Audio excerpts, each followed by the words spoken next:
વડાપાઉંની સૂકી ચટણી માટે આપણે જોશે લાલ મરચું આખું, લસણ, સિંગ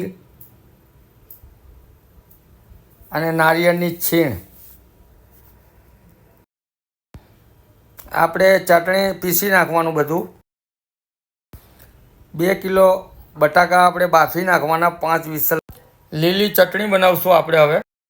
આદુ, મરચાં, લસણ, કોથમીર, મીઠું, લીંબુ અને ખાંડ. લીંબુ અને ખાંડ,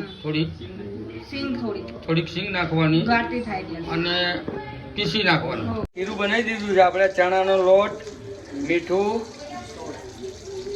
અને સોડા થોડાક નહીં જેવા નાખવાના અને આ પ્રમાણે જાડું કચરું બનાવવાનું, થોડું જાડું રાખવાનું. વડાપાઉંનો આપણે માવા ઉપર નાખવા માટે મસાલો બનાવશું આપણે. એક કઢાઈ લેવાની, તેમાં થોડુંક તેલ લેવાનું, ત્યારબાદ આદુ મરચાં ને રાઈ, જીરું ને હિંગ નાખવાનું, ત્યારબાદ આદુ મરચાં લસણની પેસ્ટ નાખવાની.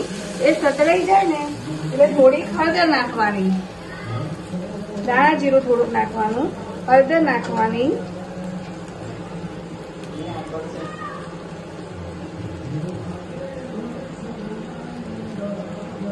અને સેજ લાલ મરચું નાખવાનું.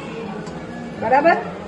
હવે આપણો મસાલો રેડી છે પેલામાં નાખવા માટે.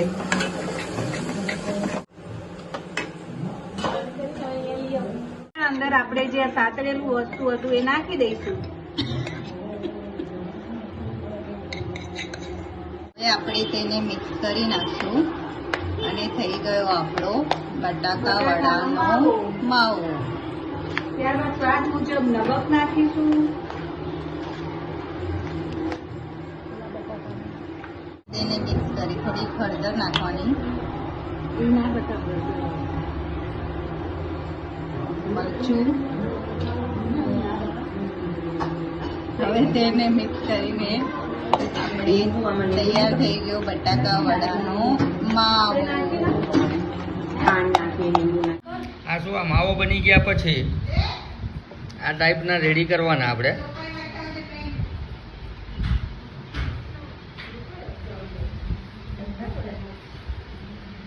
આવી રીતે દબાઈ અને અટચપટા આવી રીતે કરવાના. બધા આપણે રેડી પેડા જેવા રેડી કરી દીધા છે.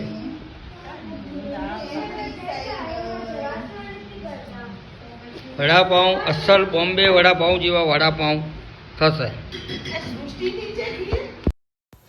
વડા જે આપણે બનાવ્યા હતા એ બધા આ ટાઈપના બધા તળી નાખવાના.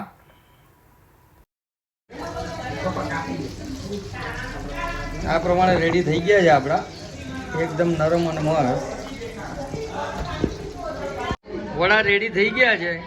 થાય એટલે આપણે આ પ્રમાણે પાઉં 1ના 2 ભાગ આવી રીતે રેડી કરવાના. જો આપણી મીઠી ચટણી રેડી થઈ ગઈ છે, આપણી કોરી ચટણી પણ રેડી થઈ ગઈ છે. લસણ મરચાંની આપણે જે બનાવી હતી એ કોરી ચટણી અને આ ગ્રીન ચટણી રેડી થઈ ગઈ છે. ત્રણે આપણા વડા રેડી થઈ ગયા છે. તો હવે આપણે બોમ્બે વડાપાઉં રેડી કરશું. જુઓ ચટણી આ તે બધું રેડી છે આપણી પાસે અને હવે આપણે સ્ટાર્ટ કરશું. આ બેન બનાવ્યા છે.